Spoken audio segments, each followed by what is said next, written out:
Hey, everyone. Welcome to the Do the Thing podcast. This is your host, Stacey Lauren.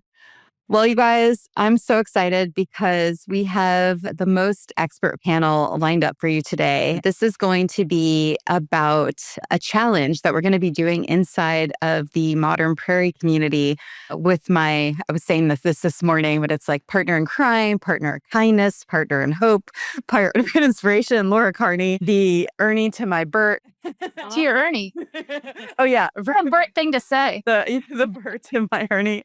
We've been working together and supporting the Modern Prairie community for the last year. Since we ran the Bucket List Challenge in the Do the Thing community, we've been doing that inside the Modern Prairie community. And so we've been on lots of these expert panels together, planning these challenges. And so it's so excited to be doing this with her. And the experts that she's assembled are already I feel like the energy is already infusing me in the moments that we've had just talking before the recording has started. And so I'm so excited to have Laura introduce each of the experts. And what you're about to learn is you're going to see this kind of active collaboration of brainstorming of us co-creating this challenge called Own Your Play. So Laura, take it away. Okay, my favorite part of the panel where I get to tell everyone how awesome everyone is who's in this room. All right, first we have Melissa Lorena. Melissa Lorena is the #1 Amazon bestselling author of Fertile Imagination, Every Mom's Superpower, and a coach, speaker, and contributor to Forbes Women articles that have garnered 4 million plus views. She is also the host of the Mom Founder Imagination Hub podcast, the podcast for entrepreneurs, founders, and creators who are also moms. Featured guests include Gary Vee and Beth Comstock. Melissa holds a psychology degree from New York University, an MBA from the Tuck School of Business at Dartmouth, and a Transformational Coaching Academy certificate. She is a certified meditation practitioner who attributes her practice to taking the edge off of motherhood. Melissa lives in New Canaan, Connecticut with her husband and 3 sons. Then we have Melissa Bright. Melissa Bright is a certified self-worth coach dedicated to helping people break free from self-doubt, limiting beliefs, and the fears that hold them back. With a compassionate, empowering approach, Melissa guides clients to reconnect with their true value and take confident action toward their dreams. Through her coaching, she helps individuals understand and reframe the negative beliefs that undermine their self-worth, opening doors to a life filled with purpose and possibility. Melissa's coaching provides practical tools and insights that foster lasting mindset shifts, helping people overcome fear of failure and step fully into their potential. Next, we have Lisa Niver.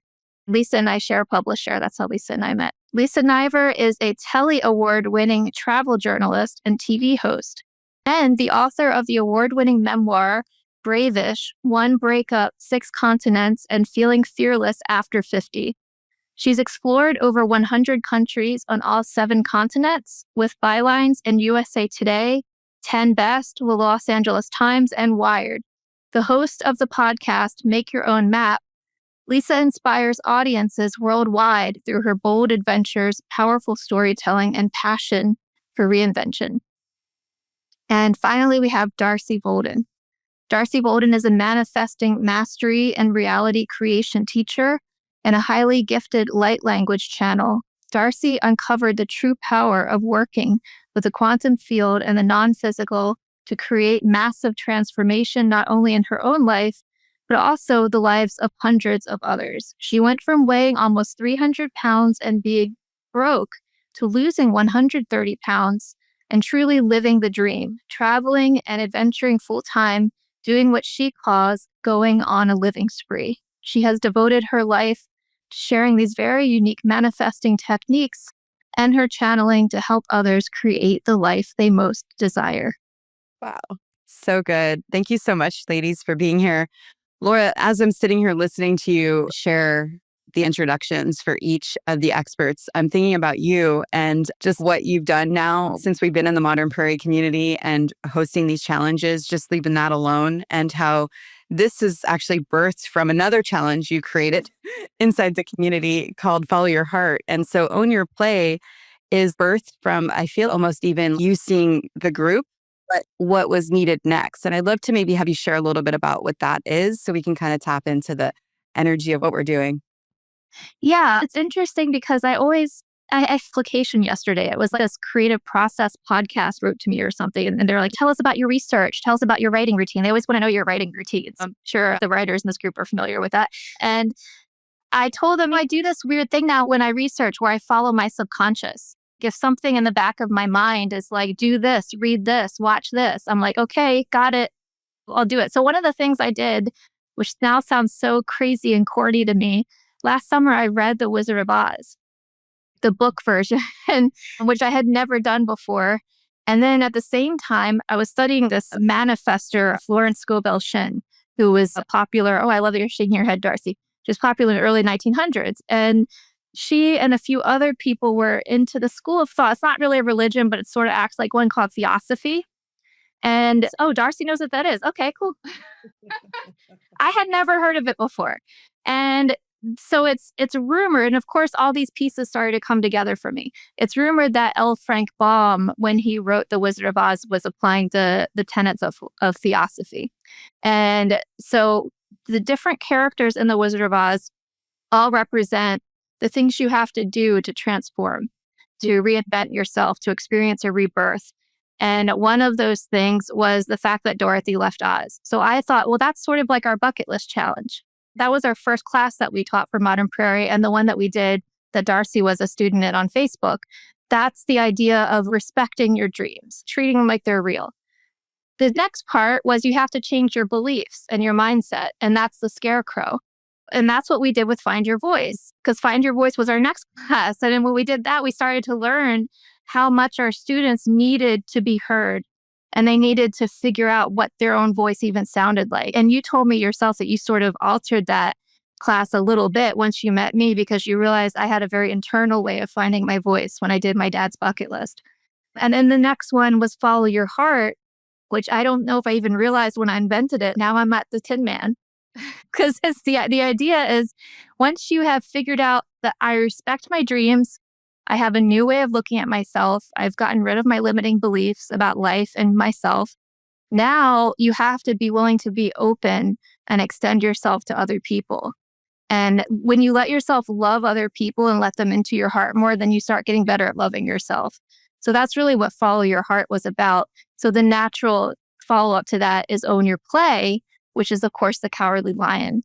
So that's what everyone in this room is here to teach us how to be, because every single person here had to apply, I don't know, I can't think of a better way of putting it than the courage to look silly, to not care if that's what you look like while you're having fun. And if you cannot get in touch with your inner child, and you can't remember what that felt like to do things purely because they're fun, there's no purpose except that it's just a really good time. You cannot reignite your creativity. And the creativity component of this is so crucial to figuring out who you really are or reinventing yourself at a crossroads. So that's my long answer for how I came to this challenge. Wow. It's coming up. Hold on, I got to get it.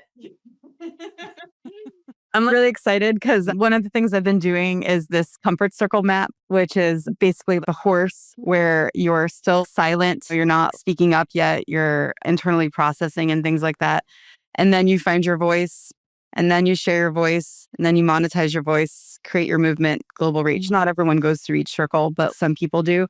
And at each level is finding your voice. And as you're talking, I'm here now, right, where I'm helping people now create their own movements. And so I was talking the other day with my boyfriend, and I was like, I feel like now that I'm in this solving the world's problems stage of my life, I'm not having just fun anymore, just to have fun. And so maybe Own Your Play will be something I need more than anyway. But yeah, so it's really exciting. You just need to remember, I think. Yeah. Yeah. So the timing of this is really good. But yeah, I would love to hear just from each of you, hearing Laura say that and kind of what you feel as we're owning our play. Darcy?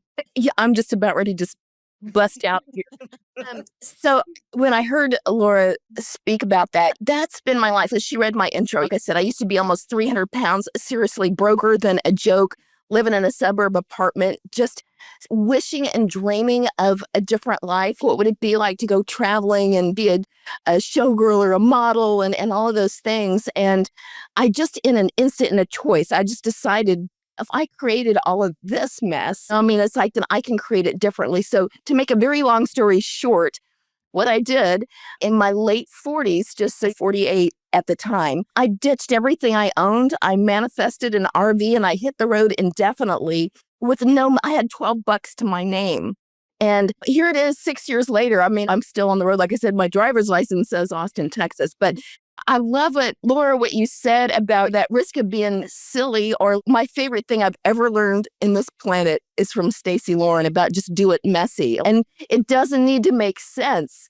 Right. And that's because everybody around me is like, this makes no sense, Darce. And instead of me trying to make it make sense for other people, I just talk about following your heart. I'm like, all I know is I want to go and I want to go check all these things off my bucket list. And I'm still living like that. So I just had to bust that out because, like you said, it's just when you're following the hollerings of your heart and you let it not make sense and you don't try to make it make sense to other people and you just do it messy. And that's where the magic starts happening right there.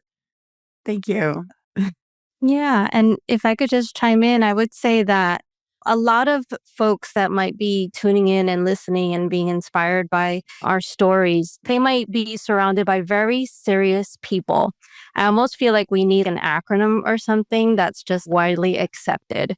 And here's the thing, secretly behind the scenes, having had so many conversations with super serious corporate executive folks, secretly behind the scenes, they are actually some of the funniest, quirkiest, wildest bunch. I mean, just think about this idea that if you're out there and your boss just looks super serious, chances are they were a big fan of the Flock of Eagles or Seagulls. What was the name of that 80s band with the funny hair? This is what I think can support anyone, especially if you're going into a room and you feel a little intimidated and you want to have that conversation. The element of play is such a tool. And I think it's valid if you're an entrepreneur or you work for someone else, obviously deliver the results always, but it's just helpful. It certainly helped me. And being silly in front of people, I think as we think about mental health and a lot of individuals that might struggle with mental health, having been a daughter to someone with manic depression, this idea of looking erratic or sporadic or unexpected has been so common for me as a kid with real world implications in terms of mental health that now I can stand firmly and be like, what? Yeah, I could be super serious, but you know what? I get to control my brain in the way that I can and behave differently in order to beget richer conversations and deeper relationships that are more real as opposed to fake. And so I love it. I've been playing since before I had 3 kids, so I've never stopped. So yeah, that's my truth. Thank you. And Lisa, or I see Melissa going first. Sorry. Sure. Yes. So whenever Laura asked me to do this and I was thinking about own your play, she had mentioned something about me manifesting my car, which I will get into in a little bit. But I also am big into manifestation and I listen to a lot. I'm sure Darcy will nod her head. Neville Goddard. I listen to him constantly. And he always reminds us that our imagination is the start of literally everything that we see. It's the start. Somebody thought this. And I feel like as children, we were encouraged to dream. We were encouraged to do whatever our heart's desires were.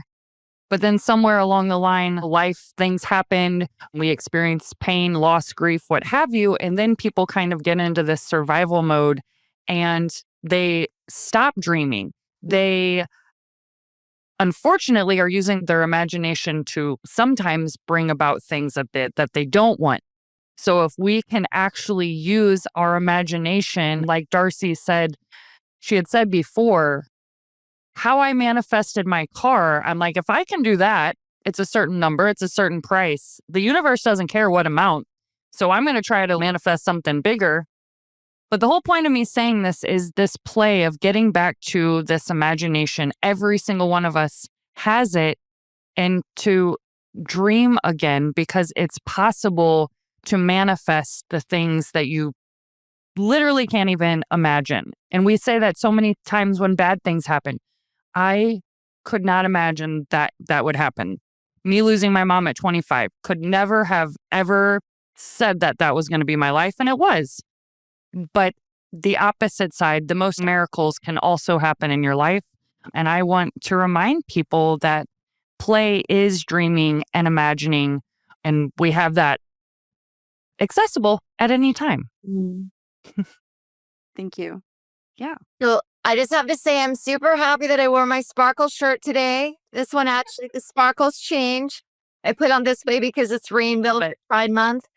And it's funny how I always talk about small steps lead to big changes. And in my book, I did 50 challenges before I turned 50 to reinvent myself after my divorce. And one of the biggest things I talk about when I'm speaking is about small steps. And I think wearing sparkles or changing the color of your bedspread, and there are small steps that are maybe more low stakes that people can start with about playing that I think really make a difference, that it doesn't have to be one day you woke up and you were the cowardly lion and the next day you solved all your problems. And I find that sometimes when people see someone that has a self-worth program or a book, or they're out on the road in the RV, they're seeing that's step 1000. And I think that's a really important thing for people. That I interviewed Lisa Geneva on my podcast. She's a neuroscientist, and she talks about that you could drive home on a different street. And that's a really small step, that you generally drive home the exact same way every single day if you commute by car or when people used to go somewhere. But if you leave your house ever, that you go on a different street and you're like, oh, one street over is a Thai restaurant. Maybe I'm going to go to the Thai restaurant. Maybe 5 years later, you actually go to Thailand. But that starts with you went on a different street. And I think that's really important for play. You were talking, Melissa, about having 3 kids. Buy yourself Play-Doh, or I'll give you the recipe. You can make your own Play-Doh, that it can be something tiny to get started. I love that you said that, Lisa, because that was actually one of our dares last time. Oh, okay. Follow your heart. It was take an unfamiliar route today. And that was actually one of the reasons that we came up with Own Your Play, because they loved it. It was like, oh, I went somewhere different and I saw something new. And even some of them were even finding the little symbols like, oh, I found a heart and this connected with me. And maybe I was meant to take this street. And it's like, yes, that's the beginning. I want to just throw in there too, like what Lisa said. It's right. Like you said, you hear all these stories, but she's so right when she said that there were a bunches of these little steps that led the way. And that's why I love these challenges like this, because it gives you the opportunity to step into something like this, because you feel like you have some accountability. And well, of course, Stacey, and she says, I dare you, but that turns me on. Like, oh yeah, okay. But one of the things that I've been doing, and I share this here because it works so well, and it's kind of the same thing like with these challenges, is I have a 21 days in a row challenge. I got another one coming up here in a few weeks, but is that you just choose to do and or not do something. Can you do it for 21 days? And I say in a row, and just little things. So for example, when I originally started losing weight, that's when I started playing this. It was like, okay, I didn't even realize I had over 100 pounds to lose. I in my mind, I thought I just need to get off 40 pounds. When I get on the scale, it's like, oh my God. Okay. But anyway, then it's like, I found the program. It's like, okay, can I stay on this program? Can I do this for just one day? Can I just do this program one day? Now, okay, can I do it for 2 days in a row? Can I do it 3 days in a row and 4 days? And it ended up being 365 days in a row, and I lost 100. But I do that with so many things. And to play off of what Lisa said is what I call the anomalous action challenge in 21 days, that you do something different every day for 21 days in a row. So instead of like turning left out of your driveway, maybe going right out of your driveway, or just something that you normally do, instead of getting out of the bed on the left side, that the next day, like I'll get out of bed on the right side. And you will blow your mind at how much your world shifts, because all of a sudden you're starting to see things in a different perspective or feel things different in your body. But just that little bit alone, what Lisa shared, is huge. I thought this could be a good time to share with you guys the way the challenge framework works is it's built on deep connection and collective action inside the community. And something Laura and I noticed during the Follow Your Heart challenge was a lot of the women in the community are homebound. And so what was amazing about that was then we actually got them to play inside the community, whereas we were originally having them play outside, which is good, right? But I wanted to at least kind of share the comfort circle framework. This is just one comfort circle example that we use inside the challenge, which is just how to interact with each other in the group. And so when we give them a dare, some of them write the answer, some of them will audio record it, some of them will video it. And I think they even just turned on the live feature in there. And then I have a new thing I'm doing now, which is called my people party, which is where they kind of get together and they do the dares together just on a Zoom. And so I'm just curious from a comfort circle perspective, so that let's say some women are out and about and they're going to wear their sparkle shirt out on the town, and some of them may be on the Zoom. If you have any thoughts on just kind of meeting people where they are while still kind of owning their play.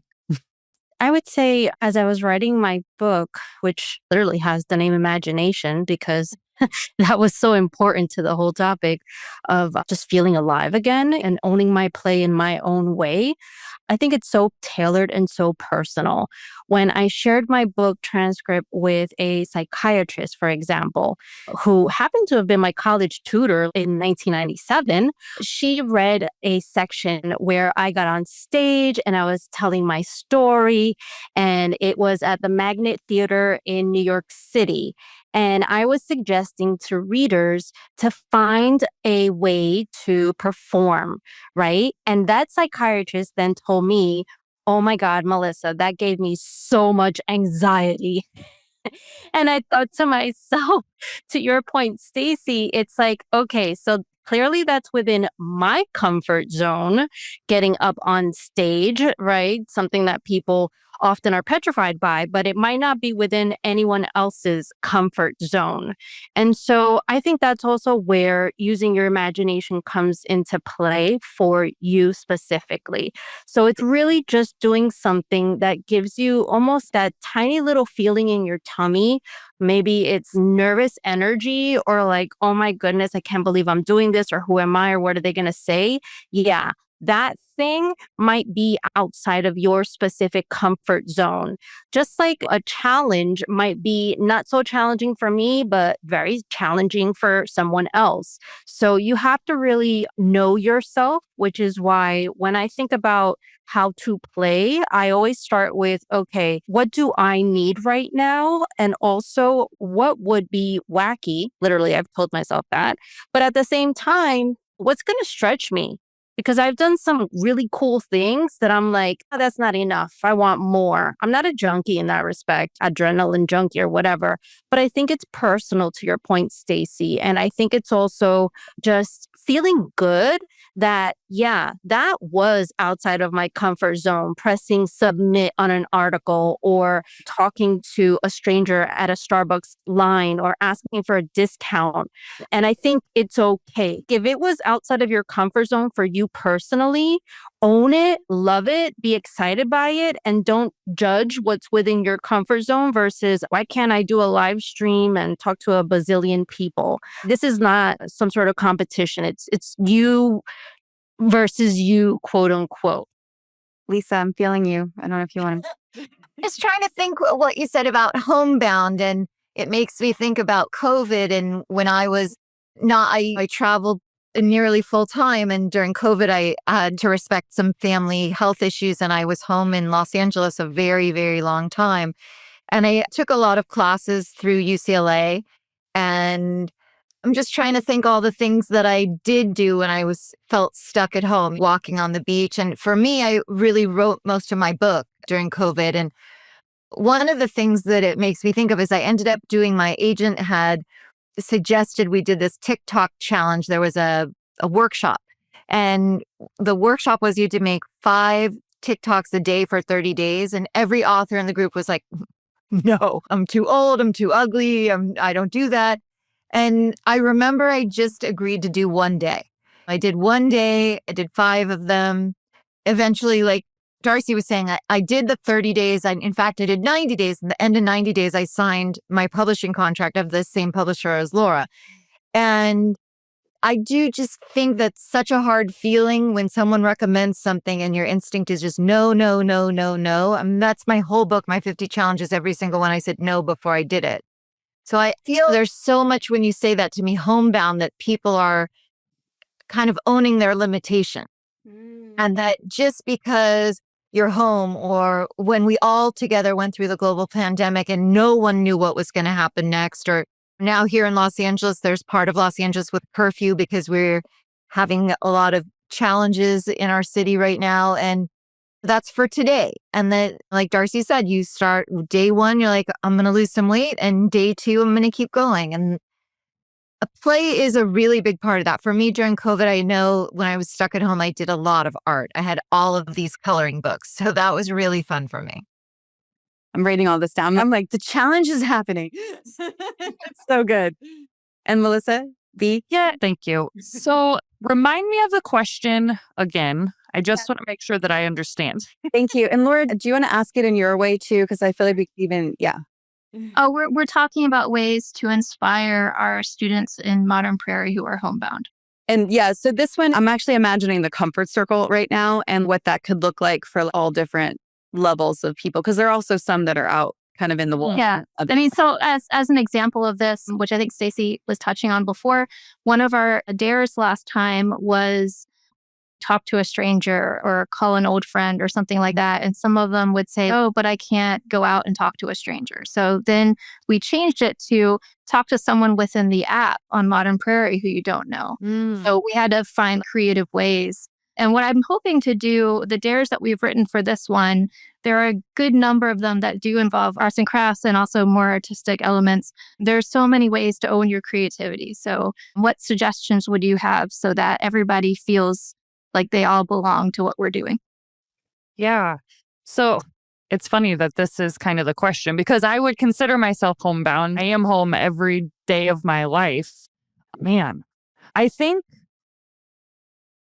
whatever was like in the dare, those steps, like you said, finding what could be within that. And nothing is coming to mind right now. Do you have an example of what one of the dares is? Or do you say it here? If you don't, that's okay. No, that's fine. Yeah, I'm trying to think of some of the indoor ones. We have a good number of them. Let me think. What I would love to do is draw a picture of your pet. Yeah. Yeah, that's one I'm very excited about because I actually did do that. No, it doesn't have to be good. That's not the final product. I was just thinking about Laura's book. And one of the things that you did was you grew watermelons, right? That I think that sometimes our vision of creativity is small. For me, I loved since I was a little girl to draw. And so I always have different color markers. But when I was teaching, one of the most important things I had in every school I was in was a garden, because watching the magic of seeds turn into plants, I think can spark something for people. And you're talking about reinvention and people changing. And I think watching, there's certain plants you could buy. I think marigolds sprout within a week. Like it would fit in any challenge. Yeah.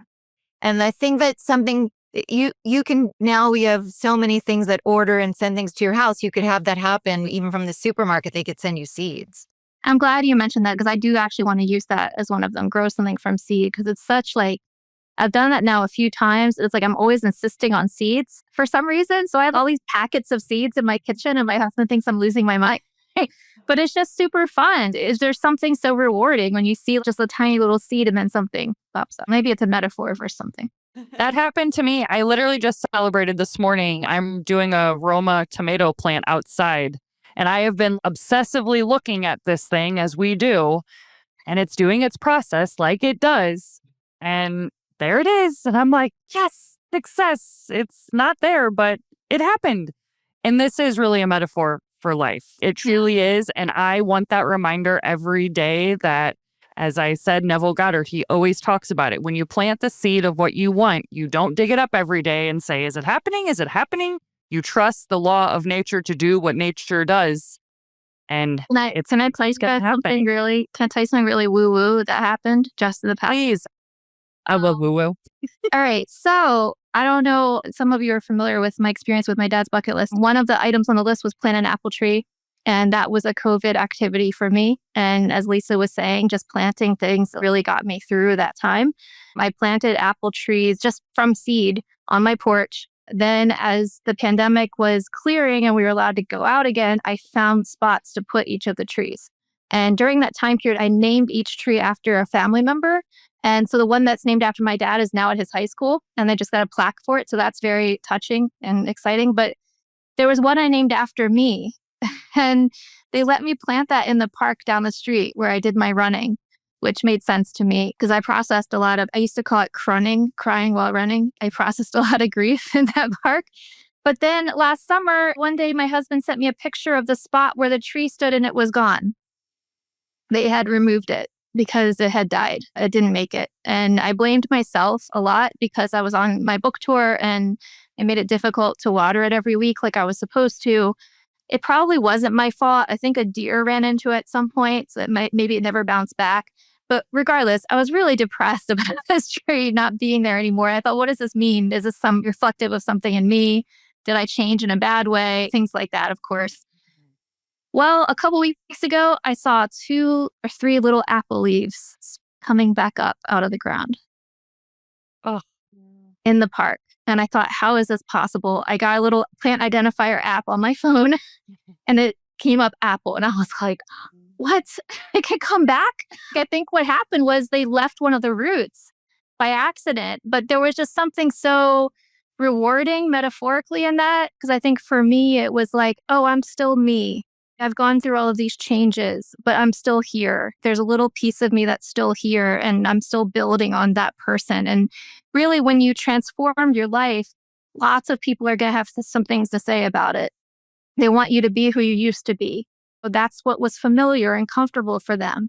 And it takes a lot of, Stacey's, you're really nodding to this. It takes a lot of courage to keep going. And that's really where I am in some ways, or where I have been the last couple of years. So to see those few little leaves coming up, I mean, maybe it's actually going to be a very different tree than the one that was there before, but it's still from the same roots. And it just made me feel so happy. Wow. Yeah, I mean, this is the whole my people thing, right? Where it's like a community to help you achieve your goals, and how important it is to surround yourself with people that have the same goal. And it almost makes me think, as I hear you tell that story and then hearing Melissa B even mentioning the homebound and then noticing the sprouts and being able to really tap into that, is how important it is for us to have them celebrate these things that are happening just even around us, and then adding to what Lisa and Melissa were saying with the imagination piece. And then we go into what Darcy with manifesting it all. And so, wow, this is going to be so good. Hey, do you want to get into their videos and photos? Yeah, that's the stories behind that. That would be great. Okay, I'm going to show your picture and then you'll just kind of share the story behind it. Is that everyone's good with that? Okay, cool. We'll do this. All right. So we are going to do Melissa. Here we go. I'm going to try to make this as quick as I can. Okay. Okay, so this picture is me, and you can't see what this is, but this is a Toyota 4Runner. And in 2023, my car was stolen right outside this back window. This is when Hyundai Sonatas were being targeted. And that moment could have crushed me. It should have, because I literally was broke. I had just left a 7-year relationship, and this car was never found, was never recovered. And it actually is what got me to launch my coaching business, because just so many bad things were happening at one time. And I told myself, I'm either going to be driving around in a beater or I'm going to drive my dream car. There's not going to be an in-between. I chose to go my dream vehicle. And May of 2024, I literally sat in that bed back there. I wanted a black 4Runner. I drove it, literally drove it, pictured the music, pictured everything. And I just had this certainty that I knew that this was going to happen. I did not obsess about it. I'm like, it's going to happen when it happens. A year and 2 months after my car being stolen, I purchased my dream vehicle, which is literally a black Toyota 4Runner with a sunroof. I said, I will not buy a $40,000 car without a sunroof. I'm not doing it. And the last couple weeks of me wanting this car, 2 other vehicles fell through. And I kept asking, is this the universe telling me I just need to go cheaper? I need to go less expensive? And I had almost given up, almost went whatever. And then that morning, I opened up my app and there was this black 4Runner after 2 black ones fell through on me. And there was this one with the sunroof. And I went that morning and I bought this one, the exact one that I envisioned in my bed over there. And now her name is Faith the 4Runner. because it happened so effortlessly while also me working my butt off to get myself in the position. But that's why I thought if I can manifest this, the sky's the limit. It really is. So that's why I said right there, envision this moment before it happened, because that's what happened. Wow. This is incredible. I feel like, wow, this makes me think of one of the people in my group, Jean Green. Actually, Darcy, you know her. She has this My People Party, it's called Oh Snap. And it's kind of like this, where we get to watch pictures. And it opens up a whole nother layer of something that you, wouldn't have known. Such a good idea, Laura. You're constantly adding to the everything we're doing here. Okay, cool. Let me grab it. Here we go. Okay, this is fun. I love this picture so much. So this is a picture of me in Antarctica. And the subtitle of my book is One Breakup, 6 Continents, and Feeling Fearless After 50. So I used to work on a cruise ship and I traveled for many years all over the world, but I had never been to my final continent of Antarctica. And so it was really a gift of the book and finishing. It was so hard to write that memoir and talk about my divorce and talking about horrible things that happened. But this was just so much joy. So I travel with a hula hoop. And I started traveling with a hoop a long time ago for exercise, and I really never filmed it or put it in pictures. And I was on a trip where I was filming on a brand new ship. And one of the guys was like, "You have a hula hoop and we're not filming it." So I've been trying to film more with it. So this is on what's called fast ice. So we were able to walk out on this ice. And I did hoop here. And I am actually working on a Guinness Book World Record about, as a woman, this is south of the Antarctic Circle. So they claim that about 800,000 people have been to Antarctica over human history, but only 100,000 have been south of the Antarctic Circle. So south of the Antarctic Circle, hula hooping. And I actually left this hoop in Antarctica with one of the guides, and she has taken it all over South America. And I have a new hoop, but it's definitely one of the things that's sometimes I feel so embarrassed. I'm like, here I am hula hooping in Antarctica, but it really does make everybody laugh. It's very hard not to smile when someone's hula hooping. And for anyone that thinks they can't hula hoop, you need an adult size hoop. You can't use the hoop you used when you were an 8-year-old girl. And it does come in pieces. That's one of the questions I get asked the most. It comes apart like PVC piping. But I had the most incredible time in Antarctica. I did the polar plunge. I walked with the penguins. It was truly the height of my bucket list. It was so amazing. I just want to add, I love it so much that you do this, Lisa, because it's so, God, what's the word? It's not an advertisement, but it's like everywhere you go, you bring you. And it's the people, whoever's around you is going to see, here's who she is, and this is why she's doing this. And if it were me doing it at first, I would feel the same way. I would be like, oh, do I look silly? Or I don't know. But the fact that you consistently do it, I mean, Lisa has so many pictures of herself hula hooping. And I mean, this is just my favorite one of the ones that I've seen.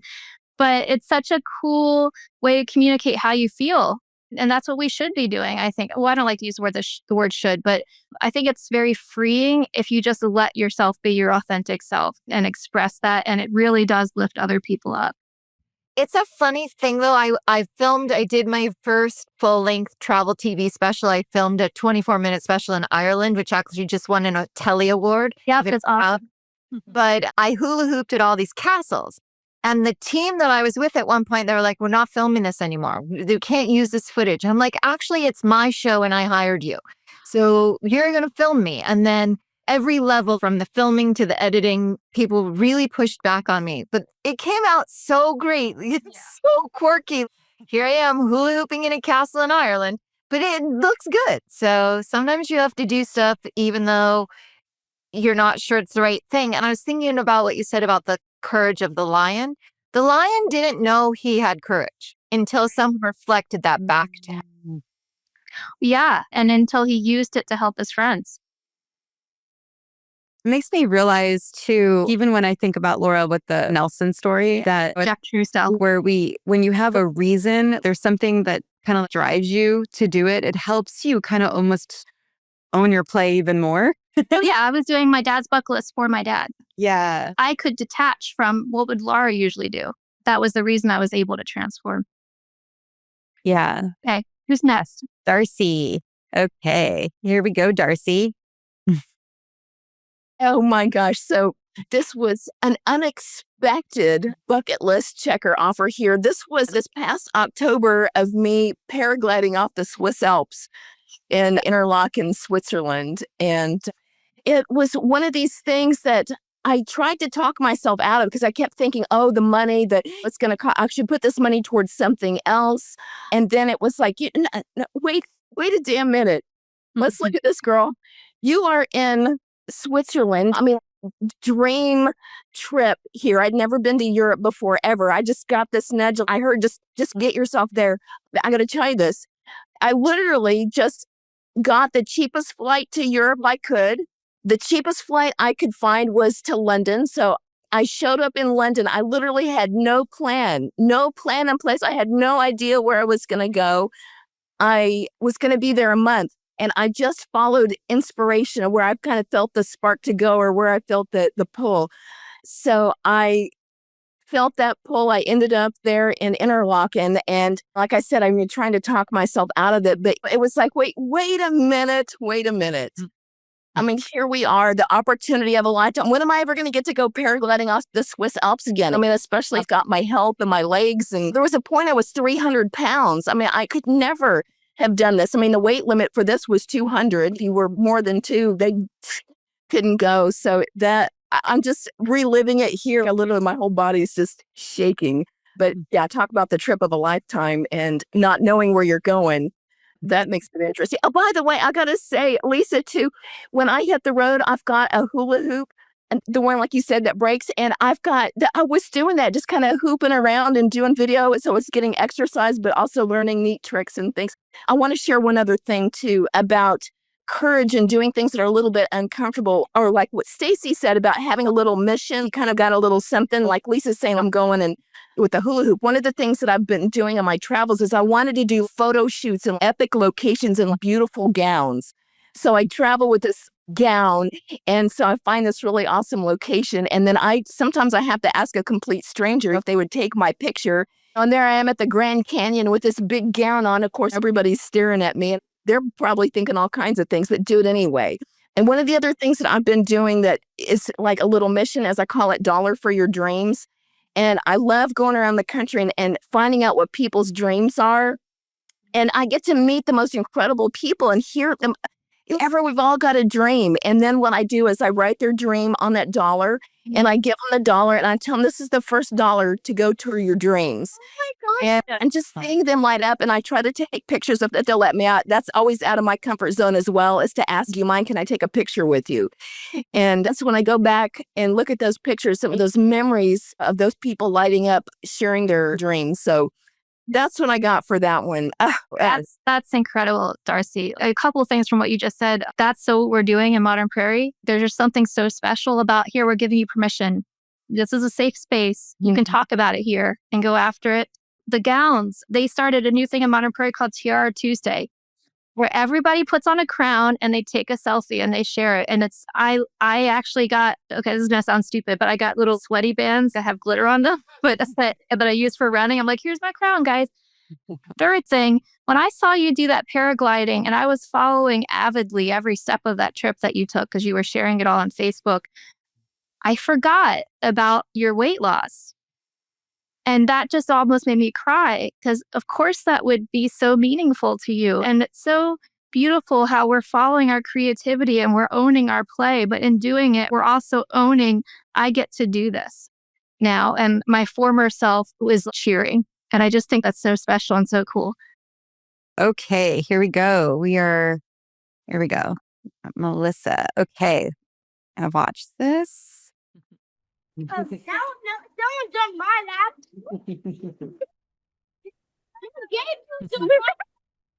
No, I'm now. Should we show the second one too? Oh, yeah. Let's see that. Here we go.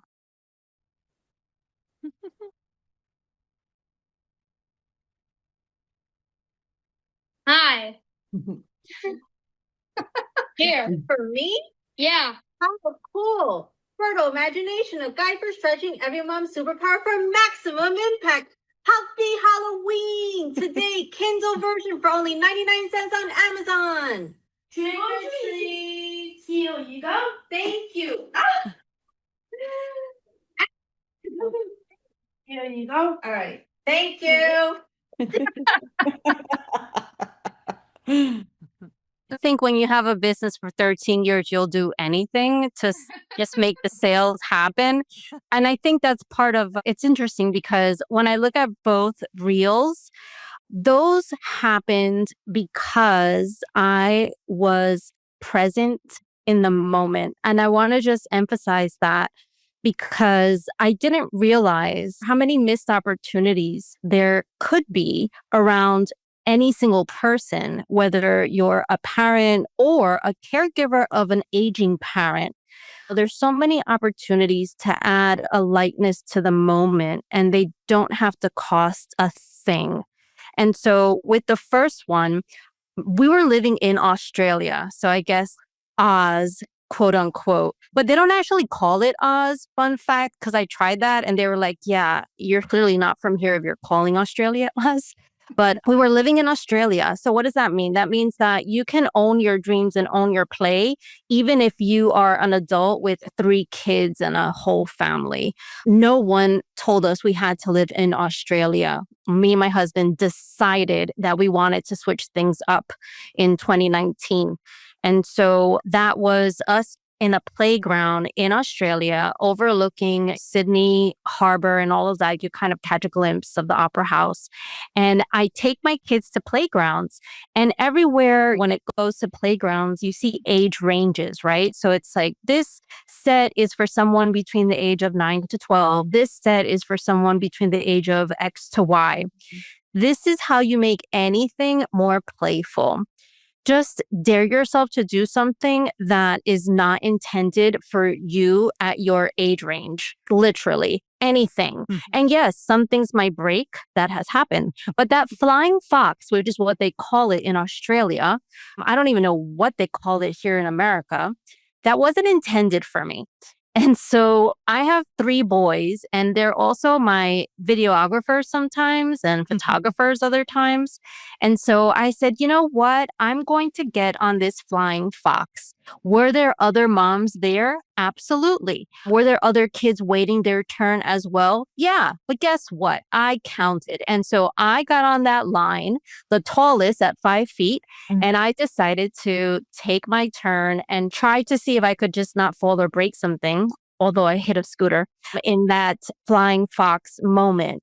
And here's what that did for me, and anyone listening might be encouraged by. For me, it gave me that feeling, that sensation that I had as a little girl when I was so scared to climb the monkey bars. Because I was the gentle, dainty little girl. And so I have this thing going on in my mind that I'm trying to be, all of a sudden at 46, an athlete. I'm trying to be more physical. I'm trying to be just more adventurous in a very outside in the world playground sort of way that I could break something. But I want to not break something, right? So that was that reel. That was being present in the moment. $0. Just, okay, I'm here. It says 9 to 12. I'm not 9. I'm not 12. But I'm going to go ahead and just get on this thing. And then with the other video, the reel with me in my son's Halloween costume, that was also a present moment thing. Also, a total cost of ownership opportunity. So, for example, you go to a hospital, they have an x-ray machine, and they want to decrease the cost per use of that x-ray machine, right? So, Halloween costumes, you wear it once. That's it. I have 3 boys, right? Maybe one likes Pokemon, the other one likes whatever else, Eevee or whatever. So, okay, I just splurged on a costume. I'm going to use it right now. And so I was launching my book, Fertile Imagination, and it was on Halloween, which went against the grain. A lot of people say it should have been Mother's Day because it's intended for moms, entrepreneurial moms. And I decided, I said, well, let me reduce my total cost of ownership of this costume. So I just took it and I literally took off my shirt. I had a bra on underneath. I don't even know why I did that. Technically, I could have just kept it on. But anyway, so I did that. I put on this big Slurpee, right? That's what it is, a Slurpee, Fall Guys, whatever. And then I just told my kids, and I do this a lot, I said, hey, kid, one of three, whoever, please videotape me. And I just, spur the moment, I went outside of my door and I frankly don't care if a neighbor saw me. And I just made up that line and I was just like, all right, that's it. If it makes me laugh, it's going to make someone else's day. And if I get someone to laugh or smile when they've had a really tough day, whether I know it or not, I feel like I leave room for those opportunities, then I feel really, really good. It's that sensation inside my heart that makes it worth it. And also secretly in my mind, I'm like, no one else is going to do this. So I feel a little badassery about it. But yeah, whether or not that sold specific books, I don't know. But the whole idea is that now I get to look at that and relive that moment. And it was really stressful. Anyone that has a book, oh my gosh, it's so stressful. So it just made me smile. And that was it. And it reduced that total cost of ownership of my Halloween costumes. Yes. Wow. Oh my gosh. Stacey, can I ask a question real quick? Yes, please. Just it's urgent in my brain. Okay, so when something's happening, you have to say it. Every person in this room, and not just through anecdotal experience, not just through lived experience, every person in this room has studied, and that includes you, Stacey, has studied what happens when we play, how things begin to fall into place when we embrace that feeling of play. And I'm just curious what each of you thinks that is. What is that magical energy about? Just as an example, when I published my book, I had a lot of people saying things to me like, oh, all your hard work was worth it. And it was like, I wanted to say sometimes or even scream, it's not about this outcome. It's not about what people think of me because I'm the maker of this. It's about the fact that it was such a blessing that I got to experience those dreams of my dad's. And I got to be there in that moment. It's about the journey and about being in that moment and experiencing that play. So I'm just curious if each of you have had that feeling and what is it about that? Is there an openness? Do you raise your vibration? Why do things start manifesting in your life that are your true dreams, the things you really want to do? Why does that happen so much more easily when we're letting ourselves just be bravish or in our fertile imaginations? Or why does it work that way? And Stacey, I want to hear your answer too. Yeah, so what's coming up for me right now, and I don't know if this is a direct answer, but this is what's screaming at me, is now that I'm training people to host these challenges, license them and all that stuff. I have people are doing the dating dare challenge. That's the first challenge that I did when I started to do the thing. And she was like, oh, because I have people that have gotten married since doing that challenge. And she's like, oh, if you could start to kind of track those results, that would be good for the new hosts and the people that are running the challenge. And I was like, honestly, that's not what this is about. This was about the women who had found themselves single again to realize that they don't have to wait for people and they got to own their play really in their life again. And what that does is it removes, and I think now I'm answering a question, it removes the blocks and all the things that we think we need before we can do whatever it is we want to do. And that's when the opening happens because now we can actually see it because we're not in our own head. And so that would be, what I would think would be, that's so powerful. It's like that with money. It's like that with dating. It's like that with rejection. Well, as soon as we can remove the mental baggage that can keep us stuck, that's where we're able to see everything that's open. And then every door that opens, a new door opens, and whatever that looks like for you. That's why you're my Ernie. Oh. And Stacey and I, she'll be like, let's do this, let's do that. And I'm like, wait, don't we need to do this first? She dreams so big and it helps me to let go a little bit. Anybody else? Yeah, I just want to hop in there just a second, everything that Stacey said. And play to me, it's the ultimate in manifesting because what happened, like you said, Laura, not only is it raising your vibration, but a lot of what Stacey said, what happens is when you're playing, it is in your imagination and there's no expectation. There's no attachment. You're not worried about judgment. There's not logic getting in there and saying, well, that's dumb. You can't do that. You can't, because it's play and there are no limits when you're playing. And like I said, I think the biggest thing with that is that you're not trying to create an outcome. It's just you're doing it simply because you love it. And right, it goes back to, it doesn't even need to make sense. You just loving it. And then there it goes again of raising that frequency. You don't have the attachment to it. And it's just like, I mean, stuff just fills in so fast as far as manifesting. The outcomes are for grown-ups, I guess, right? Oh, yeah. And if I could just chime in, I think for me, when I play, I love myself way more. Period. For me, it's like I love to play. I've always loved to play. And I just feel like I am loving myself. So it's complete embodiment of the act of being silly. And because it feels a little contrarian to what people would expect from someone like me and someone that is a mom. And hey, didn't I grow out of that? Clearly not. I don't know. It's part of my identity, but for me, that is self-love for me. I think one of the other things about play is thinking about all the research on flow.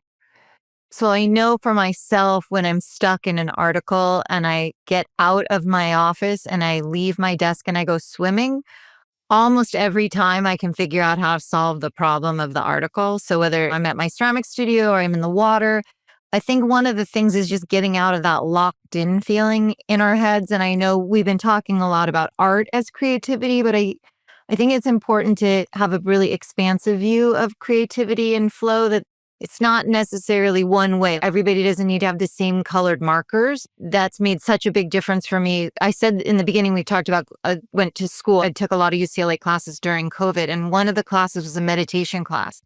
And one of the things he talked about all the time was, it's not necessary that you can keep that meditation feeling on the top of the mountain when you're alone, but can you hold on to that feeling when someone's disagreeing with you, or when you're out in the world, or when you're in relationship? And we talked about walking meditation, and it was the very first time I ever heard someone talk about swimming as meditation. And so I think it's that same kind of feeling of flow, creativity, exercise, art, whatever you call it, that we're not all drawn to the exact same way to play. Yeah, I love that you brought up swimming. I'm actually going to treat myself to that later today, because I started doing it during the pandemic with triathlons. But you know what the thing is about swimming? You take up space. That's the thing I've noticed. As women, when we swim, it's like, I'm real big right now. And there's just something about that, right? About that movement that's happening. Melissa B., who was named after Melissa Gilbert. I was. Melissa Gilbert and Sweet Melissa from the Allman Brothers, those two. So what came up for me is, it really is kind of everything that you guys are talking about. When we are so locked in, which the word to me kind of comes control. We're trying to control. We're trying to think about how this is going to work, how it's not going to work. And then when we finally allow flow, when we step away, when we just go have fun, whatever we do, that is when the things start to fall in line. And I know for me, these last 3 months, just so much stuff has happened, not in a good way. And one of the biggest things that I know that I've done is I've just worried constantly. And I haven't done that in so long. And so even on a camping trip, I know that I ruined my camping trip because I just felt like I was so worrying. And the next day I got back and I'm like, I have to stop worrying and just enjoy life and know and trust and surrender and all these things, and know that things are going to be okay. And allowing myself to basically play and not stress out and think about everything that was going to happen, it changes things. Even if you have all these things in the background going on, you can still play and have fun. And that's usually what kind of shifts things, I think. What kind of advice do you give your clients who you coach about how do they shut down those voices of worry? Well, I really try to encourage them to know that these are just kind of past conditioning, past stories, patterns that we're used to. For me, a lot of my worry is around money because I didn't grow up with money and all this stuff. And so if you can be able to look at these patterns and know that this isn't the way that it has to be, and there can be a different reframe, there can be a different perspective. I often ask, is there a different truth that could be happening right now besides the one truth that your brain is focused on, which will often help them because getting a different perspective or thinking about it in a different way obviously can help. And it's understandable, obviously, why people worry, but then it sometimes, there was a quote that, I don't know who said it, says, worrying will never change the outcome. And I used to believe that. Now I believe the opposite. I think worrying can absolutely change the outcome and bring more stuff to you that you don't want. So I know it sounds crazy. Hey, don't worry, everything's going to be okay. But sometimes that's what we need, to just go and play and not have all that stress. I'm going to remember that. Such a great line. Is there a different truth? Because when children play, that's what they're doing. They're playing make-believe. And they're inventing the truth. And that's kind of what we have to absorb too. Melissa, Lorena, I wanted to ask you a question. You've interviewed so many incredible people who are in your book. Have you noticed that they do what you do, that they love themselves more when they're playing, and that this is a thing, that this is a key to their fulfillment in their lives? I would say absolutely. For example, Beth Comstock. So she worked at GE, which doesn't necessarily come top of mind when you think of playing. You think of aviation and all this mechanical stuff, General Electric. And she was the CMO. And for her, she got her best ideas on the road. For example, just like K-pop concerts. Who thinks, okay, I want to sell bulbs, so let me go to a K-pop concert. But the lesson there was something is trending, something seems to be getting the attention of fans, having really loyal fans, gung-ho, totally engaged in South Korea. So let me go to South Korea, see what K-pop is all about, and maybe I'll derive some insights that I can then change according to what's acceptable at GE and inspire some innovation. And so for her, as it is for a lot of the guests that I've had on my podcast, it's been a source of inputs, new inputs. That's how they've leveraged play. So they might do things that are unexpected. For example, read books from a totally different section of the library. And if you're homebound, you can download Libby and do the same exact thing. Just download a book that is totally outside of your comfort zone. If you're a garden reader, so you want to read about garden stuff, start reading about sneakers. Might seem weird, could be very weird, but could also be inspiring. It's an opportunity for you to cross-pollinate and come up with new ways of existing in this world and maybe coming up with your own solutions to challenges that bother you. So that's what I've noticed in terms of my podcast guests. They're open to, how can I be part of a situation that's going to get me new insights, new things that I might want to play with, and then derive a solution around. So it's really about innovation for them a lot of times, and just something to look forward to also. So if you're a really stressed out Fortune 500 executive, you need to have little elements of play peppered in your year so that you can really decompress, right? And it could be playful. It could be something that's not just laying down on a beach. I'm weird that way. I'm not a lay down on the beach person. I'm rather restless. So for me, I'm drawn to that, playing on vacation. I like that stuff. So no matter where they've gotten to, they're continuing to let themselves explore. 100%. And Beth Comstock now is doing watercoloring now. So it's ageless, timeless. There really is no end game. It's perpetual. What's going to be playful and nourishing for you at your stage? And Melissa, I think you just helped me come up with another comfort circle. So I think one circle is kind of read or learn about it for these action ones. And then another one is doing it, and maybe doing it in the app and then doing it outside the app could be what it is. But yeah, I think that's really cool because it's a whole level of understanding that we're able to do when we read and learn, and we can also do something different. On a personal point of view, I'm at a place, and I think maybe Lisa, you can relate to this as well. After you've done a big thing like writing a book, and Melissa, Lorena too, After you've done that, people, I think, start placing expectations on you of this is who you are. This is what I thought the book was. You're done now, in a way, right? You did the thing and now you're done. And I've sort of been trying to navigate that in my own life of, well, but I'm not done. I'm doing something else. And this has really, hearing all this advice has reminded me so much of the mindset I was in when I started out on that journey, and that I'm actually still on one that hasn't totally been defined yet. And I feel like that's part of it too, is when you're owning your play, you don't have to define for anybody what it is that you're doing. And like Darcy kept saying, people are like, what is this? What are you doing? And it's like, so what? Mind your business. You don't have to explain yourself to anyone. And Melissa Bray, you envision things in your life like that car that were going to come true. And it's a faith process, isn't it? You're operating on a different level when your choices revolve around, I just have faith this is going to happen. And we don't have to explain. So all of you are reminding me of how important that is today. Little kids don't have to explain what their game is and what they're doing. They're just having fun. So thank you so much for that.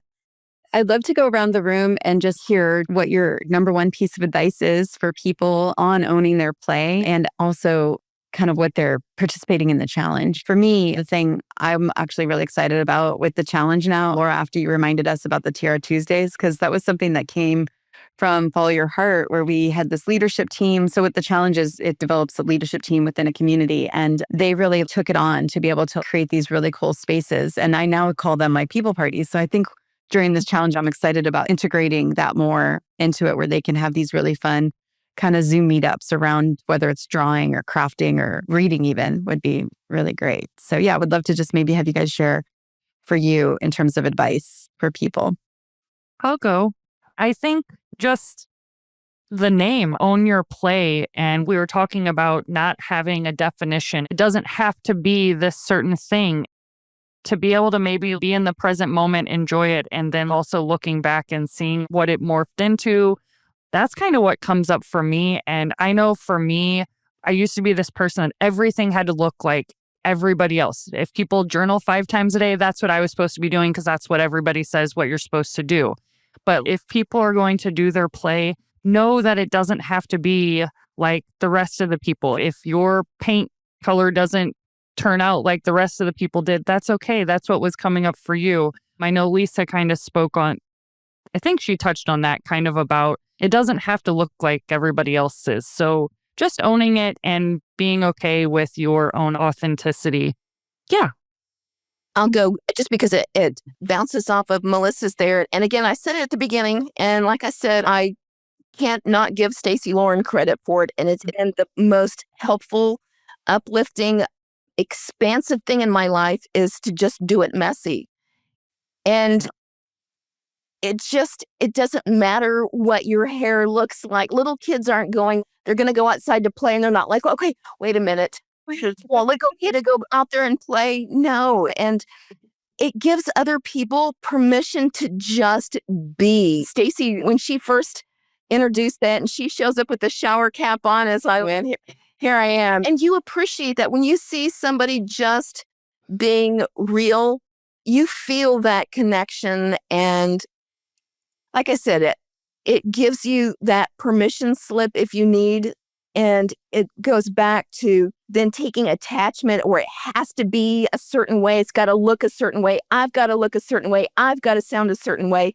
And then you're literally talk about flow. You're flowing from your heart. I made a video. Stacey saw it. I went out there. She did that. I went, here I go. I just rolled out of bed. I mean, my hair was all over the place. I didn't have a bra on.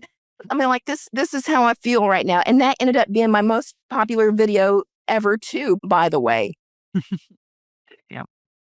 I would say for me, and I would bring it back to my book because that's how Laura and I met, is with the 50 challenges, is that the hardest part for me was just getting started. And that's the thing I always tell people, is to start really small and to start for free. People ask me, how do I get started on the website? Should I spend all this money? I'm like, don't spend money in the beginning on anything.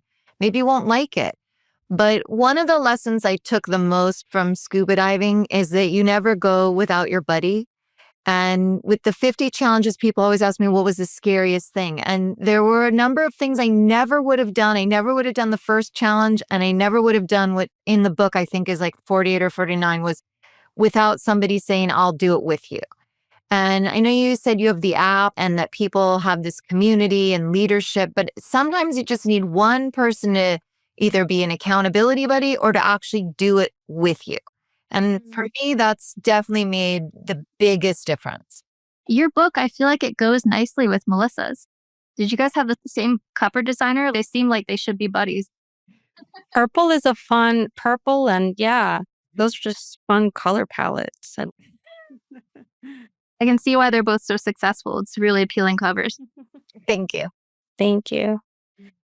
Let's see. When it comes to last words or advice, I wanted to just make it super, super practical. And what came to mind for me is that if you're ever in a situation where you might feel like, okay, I have to go to the medicine cabinet and take something because I don't feel good, I feel stressed. I have to eat something, but maybe nutritionally you don't want to, but you're stressed, right? The emotional eating. Or maybe you are sober, curious, and you're like, okay, I can't drink now, but man, in the old days, I certainly would have because it was a tough day. Those are the moments, those are the prompts, those are the instances where play might be a very useful alternative, right? So those moments that you would choose something else that you no longer wish to choose in your life, I would offer anyone listening and considering this challenge to really consider play as another way to feel better, to navigate tough emotions. And I say this even if it's a really, really tough experience, because it's helped me even in very tough experiences. And it's not about making light of the experience. It's about getting yourself psychologically ready to then step it up from an energetic perspective and tackle whatever needs to be tackled head on and full force. And so play as a really big tagline is an alternative for anything else that you might feel kind of shame for after the fact or not so good about after the fact. Consider play as an alternative tool and sort of little mini solution for you to get through to the next day. Can I offer one piece too? Yes. You really made me think of this, Melissa. Because as you're saying that, what I'm thinking is I'm putting myself in that position and thinking, but it's so much work to do the play thing. Instead, I'd rather just go eat some ice cream. And I think that's because we're sort of conditioned, I think, from a young age to avoid pain, to avoid what it feels like to make effort. And we forget after a while, wait a minute, doing something that's playful doesn't take effort. But it's like, if you avoid pain and you avoid doing something different or trying something new, then you're never going to find out what you really like and what is fun for you and what really makes you blossom in a way. And one of the things I used to tell people when I started doing my dad's bucket list was advice I heard Drew Barrymore give once on Inside the Actors Studio, which was any moment in her life where she was so afraid of something that she wanted to puke, she knew that was the thing she was supposed to do. Yep. And it really flipped my perspective on that. Because usually if you're so afraid you want to puke, I mean, you're not just feeling those butterflies in your stomach, like you were talking about earlier, Melissa, Lorena. You're like, oh my God, I'm going to be sick. And it's like, because I'm afraid I can't do this. That's what it is there's something in your head that's saying, no, this is not for you. This is not the kind of thing that Laura does. So actually, when I heard that, I thought, oh, that makes so much sense. Actually, you're feeling that only because you're afraid, not because you should be avoiding this. And we're sort of taught to avoid those feelings of fear and pain and, oh, this is going to be difficult. But really, it's no different than, let's say I'm going to go for a walk today and I'm a little bit out of shape, but it might hurt a little bit. It might make me kind of sore, but actually that's a good thing because it's strengthening my muscles. So next time when I go for a walk, it will be easier. And it's the same thing with that. You make yourself do the things that make you want to puke, because then the next time it won't make you want to puke. You'll realize, oh, I could do that, so I can also do this. And everything builds on everything else. I hope that makes sense. Well, ladies, thank you so much. It's so cool when we do these panels, Laura, because it's like we know what happens from it. Like we've seen it now enough, right? Where we see what's birthed from them. And I just want to thank you just from every bone and body that I have. This whole thing got uncovered because of you. For me? For anyone listening, the comfort circle framework that I'm obsessed with. And you were the one, you mentioned it earlier, where the Find Your Voice challenge took on a different shape after you. What I noticed when you were in the Do the Thing community doing the bucket list challenge, and then afterwards Find Your Voice started, was the host, even though you didn't technically host that challenge in Do the Thing, it was the bucket list one. Each host takes it on a different shape. And so that's what came from this. And that's why now I'm doing this, where I'm licensing these challenges. And that came from you because you helped me see it. So anyway, just all the stuff that you were able to bring in with the level of awareness that you have in the introspection, but also in doing the thing. It's been life-changing for me and for so many people. So thank you. And Hey, thank you. You always make me feel like you're giving me a megaphone. And things I thought that were unique to me, I recognize are actually very much felt by many, many people. So thank you for giving me the courage to do that. And I think what you just said, Stacey, is really reflecting on what Melissa Bright said earlier, which is that it's different for each person. Play is going to be different depending on who you are. And that's what each of your challenges are. It's different depending, each person who you train to host a challenge, they're going to own it and let their spirit come through. And every person in this room has had an experience where they let their inner child come out at a different stage in life. And yet they each did it in a different way. And isn't that cool? if we could go around the room and just share what you're working on so people can follow you, that'd be great. I'll go. So I have coming up here on June 22nd is the next round of the 21 Days in a Row challenge. And the overarching theme is called Manifest Your Big Dream. And I bring in they're teachers, guides, mentors, best-selling authors to come in and help support that. And you get to be in a community, again, having that accountability. So that's coming up. And you can find that at 21daysexperience.com, or you can go to goingonaliving.com. Either way, they go to the same place. So that's upcoming. Come play. I'll run and gun with you. So what do we have going on right now? So I'm actually, funny enough, I don't know when this will air, but at this time I'm in a move. So really, if you want to hang out with me and listen to some of the stories and guests that I've had on my podcast, that would be a great place to go through the archive. So I have about 275 episodes, and go to Mom Founder Imagination Hub. That is the podcast. But for everything pertaining to the book, you could go to fertileideas.com. And I even have a free chapter that actually shares with you that moment the psychiatrist said makes people anxious when I was on stage. Like, you get that free chapter. So enjoy. I hope you are inspired to play your own way. But yeah, so trying to think, fertileideas.com and Mom Founder Imagination Hub podcast, probably available wherever this podcast is available as well. So enjoy the conversations and follow me at Melissa Lorena. That is where you can follow me. But the website takes you everywhere. So go to the website and yeah, hope it makes you smile. I'll go ahead and go.